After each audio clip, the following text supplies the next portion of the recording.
가정이 얼마나 중요한가, 우리 그동안 여러 주에 걸쳐서 가정에 대한 메시지를 나누고 있습니다. 가정의 핵심은 남편과 아내라고 하는 이 두 사람이죠. 관계입니다. 에덴에서도 보면 아담과 하와의 관계로부터 출발했어요. 그 다음에 관계는 부모와 자녀와의 관계입니다. 지난주는 자녀들이 부모에 대해서 공경하는 부분에 대해 살펴보았고요. 오늘은 부모와 자녀와의 관계 속에 부모들이 자녀들을 어떻게 양육할 것인가의 문제입니다. 자, 부모에게 주어진 중요한 책임은 자녀 양육입니다. 양육. 이게 가장 큰 미션이죠, 미션. 4절을 보면 아비더라. 이 아비라는 말은 어머니와 아버지를 다 총칭하는 겁니다.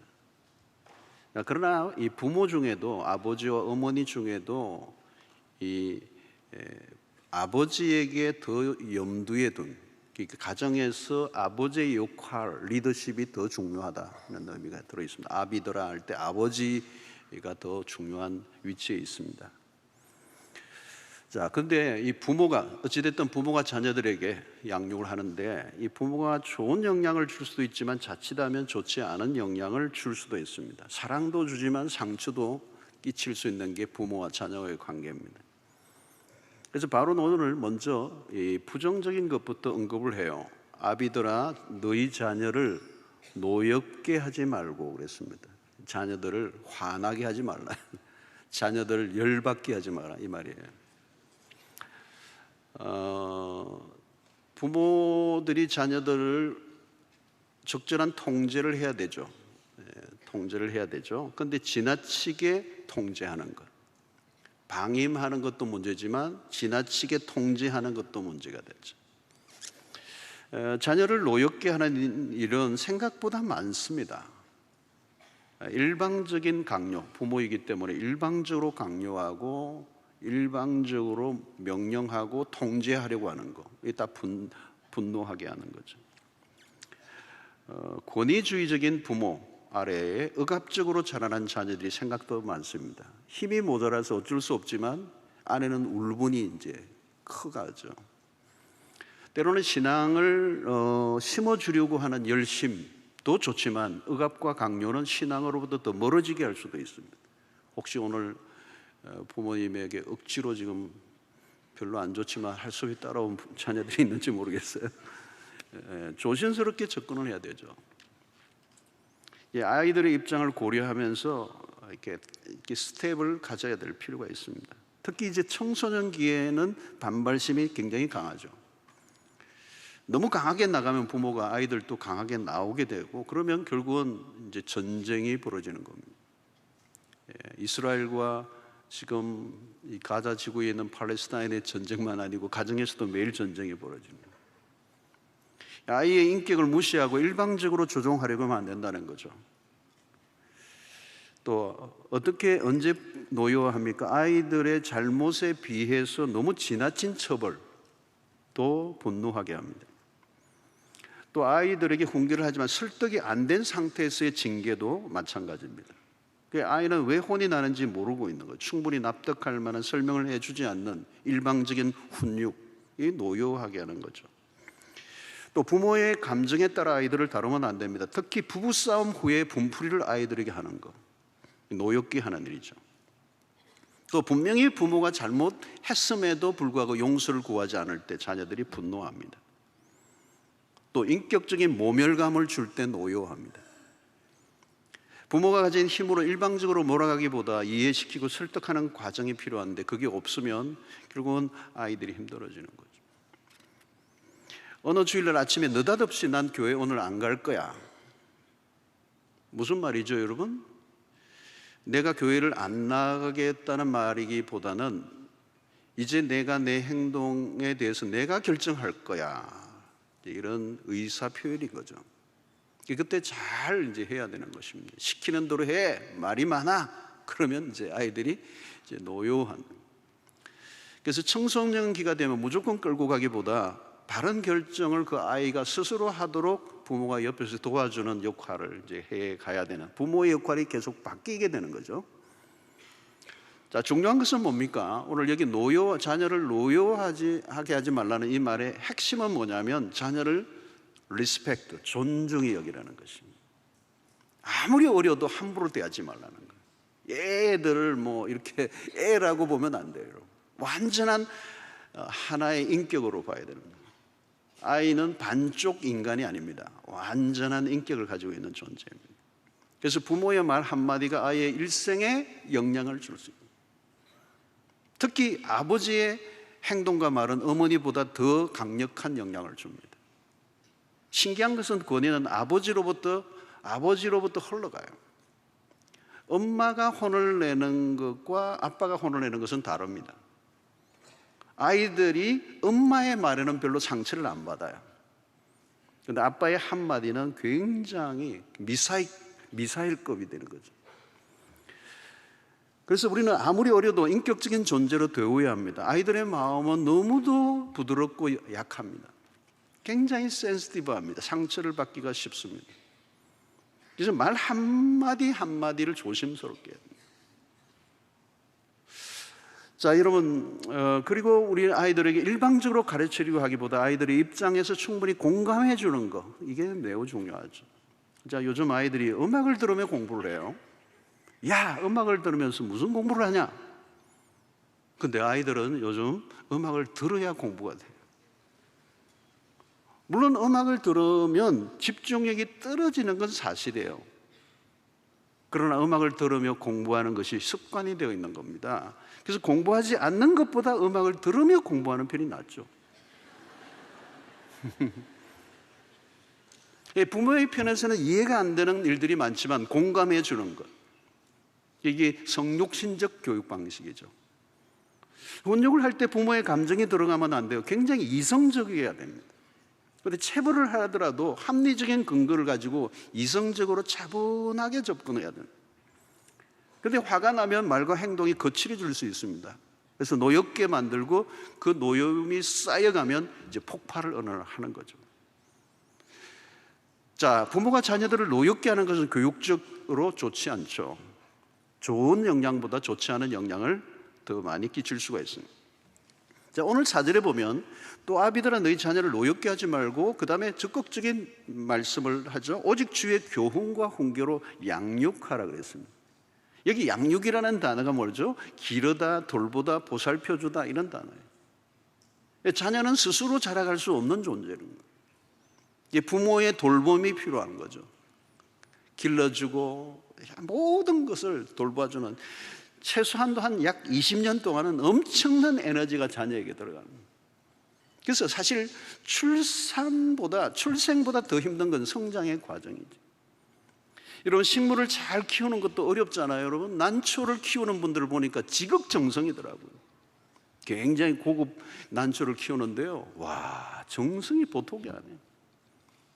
항상 신경을 써주고 온도도 체크하고 뭐 수분도 체크하고 그 다음에 바깥에 빛이 막 들어오지 못하도록 적절하게 차단하고 저녁에 주무실 때 난초도 주무시라고 불 꺼주고. 대단해요. 애완견을 키우는 일도 보통이 아닙니다. 보통이 아니에요. 근데 사람은 그것과 비교할 수 없을 정도의 정성과 에너지가 들어가요. 이 양육하라고 하는 것은 부모에게 주어진 임무요, 책임이요, 사명이요. 어마어마한 것이. 자, 그러면 바울은 어떻게 양육하라는 것입니까? 두 가지. 오직 주의 교훈과 훈계로 양육하라. 첫 번째는 주의 교훈. 이 말은 살아가야 할 길을 가르쳐 주는 것입니다. 잠언 22장 6절에는 말씀이 있어요. 마땅히 행할 길을 아이에게 가르치라. 그리하면 늙어도 그것을 떠나지 아니하리라. 여러분, 마땅히 행할 길을 가르쳐 주는 것입니다. 자, 신명기 6장 4절로 9절의 말씀이 쉐마라고 그래요. 들어라 라는데, 이스라엘 사람들이 가장 핵심적으로 아이들에게 가르치는 유아 교육 방식에서 이 쉐마가 있습니다. 6장 4절로 9절에 뭐 이스라엘에 들으라 우리 하나님 여호와는 오직 유일한 여호와시니 너는 마음을 다하고 뜻을 다하고 힘을 다하여 내 하나님 여호와를 사랑하라. 오늘 내가 내게 명하는 이 말씀을 너는 마음에 새기고 내 자녀에게 부지런히 가르치며 집에 앉았을 때든지 길을 갈 때든지 누워 있을 때든지 일어날 때든지 이 말씀을 강론할 것이며 너는 또 그것을 내 손목에 메어 기호를 삼으며 내 미간에 붙여 표를 삼고 또 내 집 문설주와 바깥문에 기록할지니라. 그래서 여러분, 이것이 이 가정에서의 신앙 교육의 핵심을 의미하는 겁니다. 하나님을 의지하고 살도록, 그죠? 또 선악을 분별할 수 있는 눈을 가지도록 옳고 그름의 기준을 알려주는 것입니다. 자, 오늘 우리는 너무 자유분방한 시대를 살고 있습니다. 규율이 너무 엄격해도 문제가 있지만 너무 규율이 없는 사회가 되어버렸어요.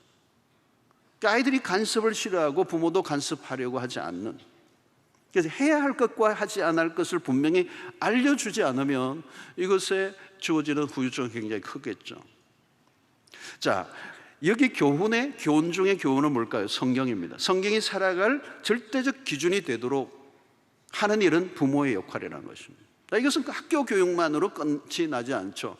지식만으로는 온전한 인생을 살 수 없기 때문에 진리를 알지 못한 지식은 반쪽짜리가 될 수밖에 없습니다. 그러므로 부모는 자신의 이론과 경험보다 하나님의 말씀을 가르쳐 줌으로 교훈을 주는 것. 자, 이것이 첫 번째 바울사라고 얘기한 거예요. 두 번째는 훈계입니다. 자, 자녀들은 미숙해요. 어려도 재성을 가지고 있습니다. 가르침을 받은 대로 살지 못합니다. 당연히 실수하겠죠. 그때 뭘 해야 돼요? 훈계를 하라는 훈계. 자, 이 훈계는 책망과 징계를 포함하는 것입니다. 그리고 이 훈계는 교정의 의미가 있어요. 부모는 자녀들을 끊임없이 삶을 교정해 주어야 된다는 거예요. 때로는 매를 대기도 해야 된다. 자, 잠언 13장 24절에 보면 이런 말씀이 있어요. 매를 아끼는 자는 그의 자식을 미워함이라. 자식을 사랑하는 자는 근실히 징계하느니라. 사랑한다면 매를 대라는 거, 이게 성경적 입장이에요. 물론 이것은 이제 잠언서에서 또 나옵니다. 다른 구절은 나오는데 여기에 나오는 자식은 사춘기, 원어적으로 좀 들어가면 사춘기 이전의 아이들입니다. 사춘기 되어서 매를 들면 안 돼요. 역효과가 나요. 사춘기 이전에. 자, 체벌을 하더라도 체벌은 짧고 효과적으로 해야 된다는 거예요. 자, 오늘날 징계가 희귀해졌습니다. 그런데 이 훈계, 징계는 자녀의 나이 그리고 성숙도에 따라 조절되어야 돼요. 여기 교정에서 중요한 것은 행동보다 마음의 태도입니다. 마음이 삐뚤어져 있으니까 행동이 반복되는 거죠. 그래서 책망에서 중요한 것은 그것을 돌이키게 하는 것입니다. 자, 자칫하면 징계가 역효과를 낼 수가 있는데 교훈은 가야 할 길을 가르쳐 주는 것이고 훈계는 가야 할 길을 가지 않았을 때 다시 방향을 잡아주는 일이 훈계입니다. 그 길로 가면 안 돼라고 하는 사인을 줘야 되는 거죠. 때로는 좋은 혹은 따뜻한 책망을 해야 합니다. 특히 아버지의 훈계가 중요하다. 그런데 오늘날 가정에서 아버지의 역할이 좀 모호해진 부분이 많아요. 아버지가 그 역할을 해야 되는데 엄마가 그 역할을 해요. 왜? 아버지는 잘 아이들과 만날 시간이 없어요. 어떤 때는 퇴근하면 애들이 다 자. 가끔 주말에 만나면 뭐 용돈도 주고 먹을 거 사주니까 아빠는 인기가 올라가고 엄마는 악역을 감당하고. 여러분, 여기에서 아빠는 이 훈계에 굉장히 중요한 위치에 역할을 해야 된다는 거죠. 자, 훈계를 할 때는 따끔한 징계를 해야 되지만 끝은 언제나 사랑해야 합니다. 혼내는 게 목표가 아니고 잘하는 게 목표죠. 그래서 격려로 맞춰야 된다. 자, 교양과 훈계를 하려면 부모가 기준을 가지고 있어야 합니다. 부모가 바로 알아야 되죠.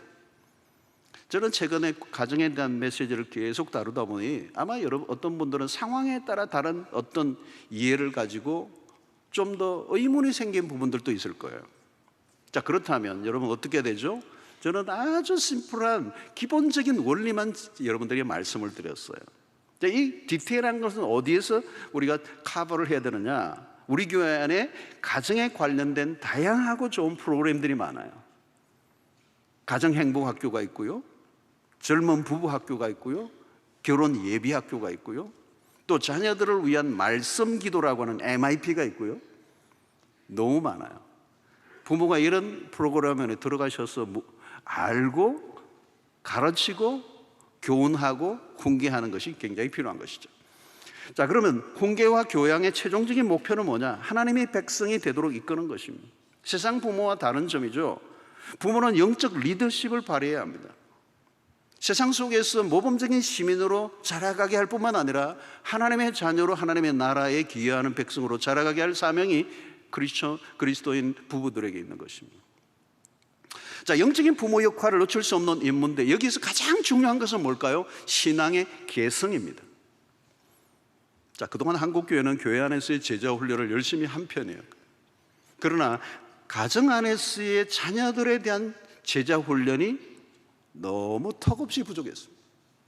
사도행전 1장 8절에 온 예루살렘과 온 유대와 사마리아와 땅끝까지 이르러 내 증인이 되리라고 하는 이 수평적 복음 전거는 열심이었는데 수직적으로 자기 다음 세대에게 복음을 흘러가게 하는 일에는 매우 소극적이었다.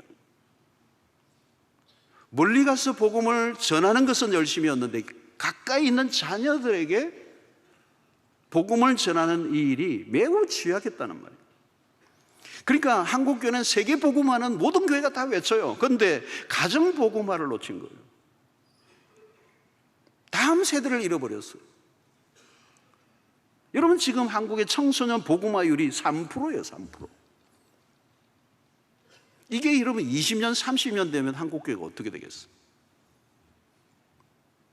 해외 선교 불가능해요. 우리가 없는데 어떻게 해외 선교를 하겠어요? 부모들이 교회에서 봉사하는 일을 열심히 했지만 자녀들과 함께하는 신앙적 경험과 공간은 부재했다는 거예요. 교회 봉사해야죠. 그러나 그것만으로 끝나서 되지는 않는다니. 가까이 있는 자녀들에게 교회 봉사 이상으로 신앙을 가르치고 보여주는 일을 힘써야 한다는 거예요.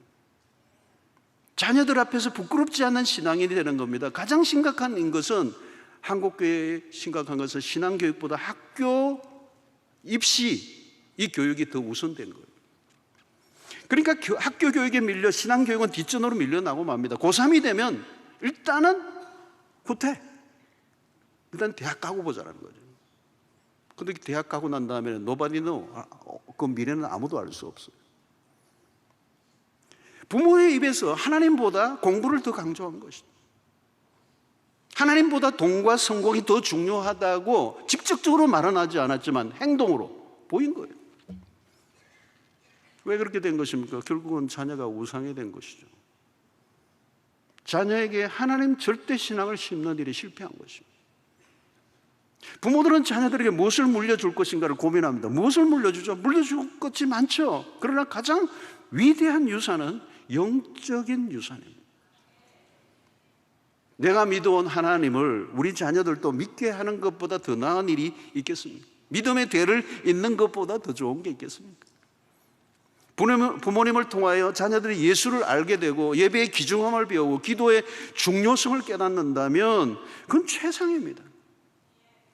여러분, 우리의 자녀들이 앞으로 살아가는 날들 동안에 시련과 위기가 오지 않는다고 아무도 보장 못합니다. 오늘날 시대는 우리는 예측 불허의 시대를 살고 있습니다. 정말 지구촌 전체가 하루도 무슨 날이 일어날지 우리는 예측할 수 없는, 그래서 우리는 오늘 이 시대를 초예측 불허의 시대라고 얘기합니다. 우리 인생을 살아가는데 숱한 날들 동안에 고난과 시련이 닥쳐올 때 우리의 자녀들이 그 위기 속에서 어떻게 그 위기를 극복했는가를 누구를 통하여 배우는 것입니까? 부모를 통해서. 내 부모님들은 그 시련과 고난이 왔을 때 하나님 앞에 눈물로 엎드리고 그 고난의 파도를 통과하는 그 모습을 보았던 자녀들은 자신의 삶의 인생의 고난이 찾아올 때 하나님 앞으로 나아갈 거라고요. 그게 신앙의 유산입니다. 시편 37편 25절 26절에 내가 어려서부터 늙기까지 의인이 버림을 당하거나 그의 자손이 걸식함을 보지 못하였도다. 그는 종일토록 은혜를 베풀고 꾸어주니 그의 자손이 복을 받는도다. 그러니까 내가 받았던 복보다 우리의 자손들이 더 복을 받기를 원하는 마음, 그건 모든 부모가 가지고 있는 마음이잖아요. 여러분, 자녀에게 무엇을 물려줄까요? 유산의 문제로 고민하는 분들이면 염려하지 마세요. 지금이라도 늦지 않습니다. 자녀들은 부모님이 보여준 대로 사는 겁니다. 부모가 무엇을 중요하게 여겼는지, 왜 그렇게 살았는지, 그것이 사는 것, 그렇게 사는 것이 왜 가장 최고의 삶인가를 자녀들에게 보여주는 것입니다. 물론 내가 최선을 다했다 해도 자녀들이 우리의 마음대로 행동하지 않을 수 있습니다. 때로는 정반대 모습으로 갈 수도 있습니다. 내 기도와 다른 모습으로 살아가는 일로 인하여 상심한 분들이 있습니까? 상심하지 마십시오. 기도한다고 당장 응답이 안 될 수도 있습니다. 그러나 내가 하나님의 말씀 앞에 살아가다 보면 어느 날 우리의 자녀들이 그 길로 따라오게 될 줄로 믿습니다. 시편 71편 18절 보세요. 하나님이여, 내가 늙어 백발이 될 때에도 나를 버리지 마시며 내가 주의 힘을 후대에 전하고 주의 능력을 장래의 모든 사람에게 전하기까지 나를 버리지 말아 주십시오. 여러분, 어떻게 해야 됩니까? 부모가 하나님 앞에서 바르게 살아가는 겁니다. 부모가 자녀에게 보여준 것 이상으로 자녀들이 살 수가 없습니다. 자녀 교육에 어려움이 여기에 있어요. 말로는 안 돼요. 보여주는 겁니다. 자녀들은 보고 있습니다. 안 보는 것 같아도 부모의 일거수일투족을 다 보고 있습니다. 우리 부모가 진짜 신자인가 아닌가를 자녀들은 알아요. 그건 속일 수가 없어요. 우리 부모님이 진짜 그냥 썬데이 크리스찬인지 진짜 하나님을 절대 가치로 믿고 사는지 자녀들은 알아요. 아이들은 부모를 카피하는 겁니다. 원본은 부모이고 자녀들은 부모의 복사판입니다. 신기할 정도로 닮아갑니다. 얘가 왜 이래? 뭐 얘가 왜 이래요? 내가 우리 애인데.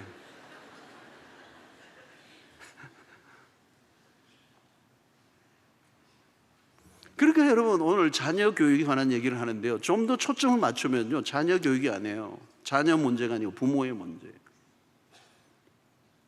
자녀들의 문제는 모두 부모로부터 출발한 겁니다. 1세대의 연약함이 다음 세대로 넘어가는 겁니다. 한국교회가 다음 세대 하는데 저는 다음 세대 얘기 안 합니다. 다음 세대는 존중이 안 되고 다음 세대 걱정할 게 아니고 신앙에 있어서는 1세대가 제대로 신앙생활을 하면 다음 세대는 일어날 줄로 믿어요. 그런데 1세대가 제대로 안 하는데 다음 세대가 일어날 리가 없습니다. 그러니까 문제는 다음 세대의 문제가 아니고 1세대의 문제. 1세대가 150 하면 2세대가 80 따라올 겁니다. 그런데 1세대가 100 하면 50 따라와요.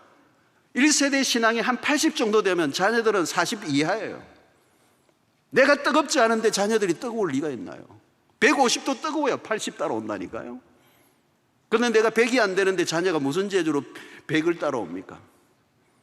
그러니까 여러분, 아브라함, 이삭, 야곱 보세요. 아브라함의 신앙 그 다음 대에 이삭에 그렇게 전수되지 않아요. 그러니까 중요한 것은 내가 하나님을 지금 닮아가고 있는가 하는 거예요. 내 신앙.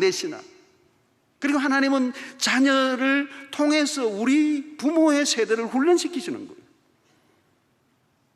내 고집을 꺾으시고 나를 낮추시고 내 안에 욕심을 내려놓게 하시고. 우리는 자녀들에 대한 욕심이 얼마나 많아요. 자녀를 통하여 내 욕망을 이루고자 하는 그 허영이 우리에게 얼마나 많아요. 우리 집안 정도면 너는 이 정도는 자라줘야 된다라고 하는 욕망이 우리에게 얼마나 많아요. 부모의 그 신분과 그 위신을 채워주고자 하는 그 너가 이 가문의 영광이다라고 하는 그 부담감이 얼마나 많아요. 그러니까 엄밀히 말하면 여러분, 아이들과 씨름을 하면서 하나님은 우리 자신을 보게 하시고 우리 자신을 훈련시키시는 거예요. 여러분, 자녀들이 잘 따라오지 않는 것 같다고 염려하지 마세요. 언젠가 따라올 것을 볼 거예요. 근데 내 자녀가 나를 따라하고 내 삶을 담고 내가 하고 있는 삶의 모습을 따라해도 괜찮을까? 내 삶을 돌아보는 거예요.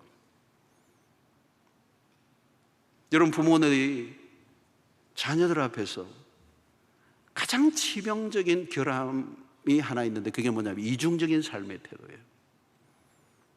하나님을 입으로만 믿고 실제로는 불신자처럼 살고 있다면 자녀들에게 이건 치명적인 영향을 주는 겁니다.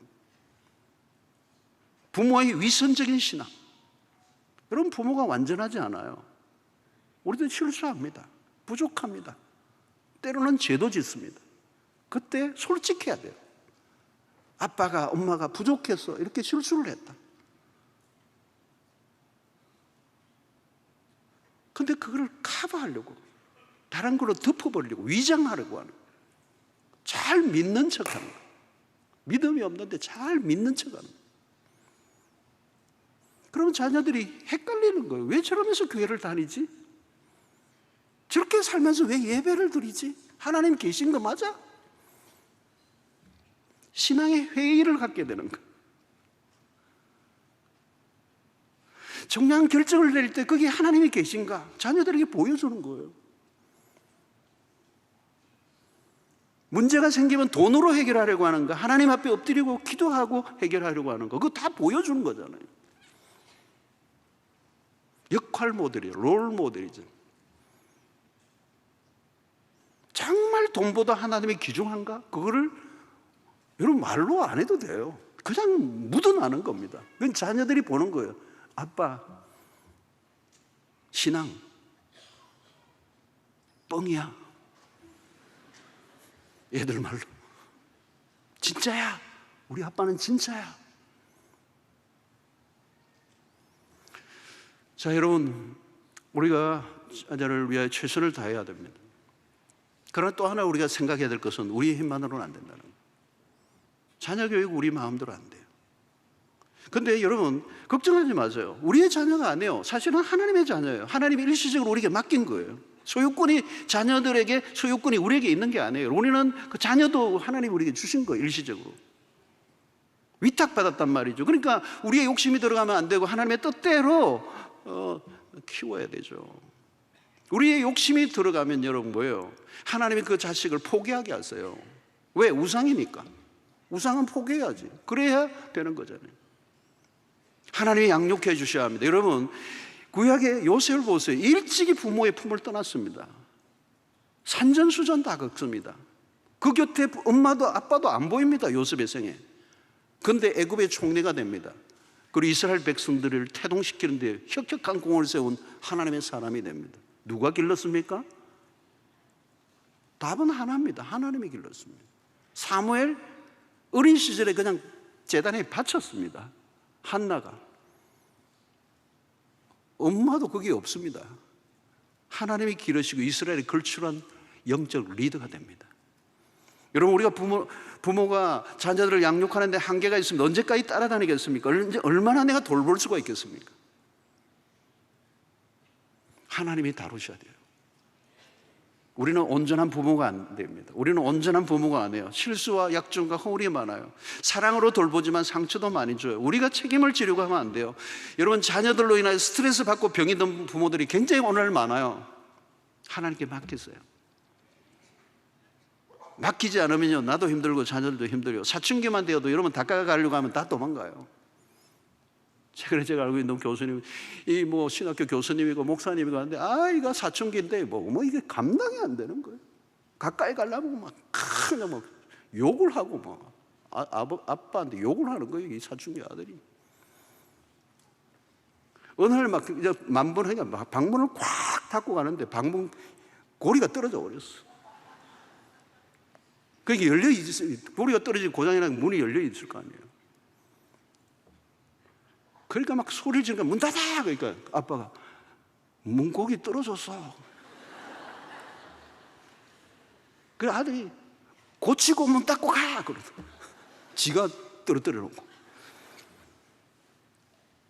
우리가 할 수 있는 일이 별로 없어요. 여러분, 하나님께 위탁하는 것은 기도입니다. 자녀를 위한 부모의 기도가 중요합니다. 하나님의 통치를 의지하고 맡겨야 돼요. 기도하는 부모가 있는 한 자녀는 망하지 않는다. 이게 성 어거스틴 어머니 모니카의 얘기예요. 성 어거스틴은요, 굉장히 일찍 가출해가지고 그냥 아이를 가지게 하고 별짓을 다 했어요, 여러분. 이 기독교에 걸출한 이 성 어거스틴. 근데 그 어머니 모니카의 기도가 끊임없이 멈추지 않을 때 그 아들을 한순간 뒤집어 놓았어요. 사랑하는 성도 여러분, 자녀를 하나님께 내어 맡길 때 자녀 역시 알아요. 하나님을 신뢰하는 부모의 모습을 통하여 자녀는 평안을 얻어요. 부모가 자녀를 하나님께 온전히 맡기지 못하면 초조해집니다. 마음에 평안이 없습니다. 자녀들 닥달합니다. 상처를 주고받습니다. 좋지 않은 영향력이 끊임없이 흘러갑니다. 여러분, 부모의 불안이 자녀에게로 옮겨지는 거예요. 하나님을 신뢰하세요. 신뢰는 말로가 아닙니다. 진짜 신뢰하고 자녀를 바라볼 때 난 너에게 모든 것 하나님께 너에게 맡겼다. 너를 하나님께 맡겼다. 그리고 하나님의 축복의 메시지를 전하세요. 하나님이 너를 축복하실 거야. 하나님이 너를 사랑하신다. 하나님은 너에 대한 계획을 갖고 있다. 너는 특별해. 난 너를 기대해. 난 너를 믿어. 여러분, 축복의 언어를 보냈어요. 안 듣고 있는 것 같은데 다 듣고 있어요. 부모의 말은 예언적이에요. 부모의 말은 믿음의 선포예요. 그 말대로 이루어질 줄로 믿습니다. 부모의 자녀를 향한 축복은 너무도 귀중해요. 계속 축복하세요. 행동을 보면 저주가 나올 것 같은데 절대 독설을 내뱉지 마세요. 축복하고 또 축복하세요. 그 축복이 그 아이의 가슴에 새겨지고 있어요. 그리고 하나님을 위해 올려드린 눈물의 기도는 결코 헛되지 않습니다. 시편 127편 3절에 보니까 보라, 자식들은 여호와의 기업이요 태의 열매는 그의 상급이로다. 누가 여러분 자식을 애물단지라고 그랬어요? 아니에요. 성경적 관점은 자식은 여호와의 기업이에요. 그 한 자식을 아름답게 양육하고 하나님이 세우실 때 그 자녀를 통하여 이루실 영광이 얼마나 큰지 알 수가 없어요. 자녀 양육 힘들어요. 인생에 그것보다 힘든 게 없을지도 몰라요. 그러나 포기하지 마세요. 하나님이 포기하지 않으셨는데 내가 포기해서는 안 돼요. 자녀를 통해 받으실 영광이 얼마나 큰가를 기대하시고 믿음 안에서 말씀 가운데 아름답게 양육하심으로 여러분들의 자녀가 하나님의 나라의 아름다운 인물로 양육되고 세워지고 축복의 근원으로 믿음의 계승을 통하여 믿음의 명문가를 이루는 역사가 여러분들 모두에게 있게 되기를 주의 이름으로 축원합니다.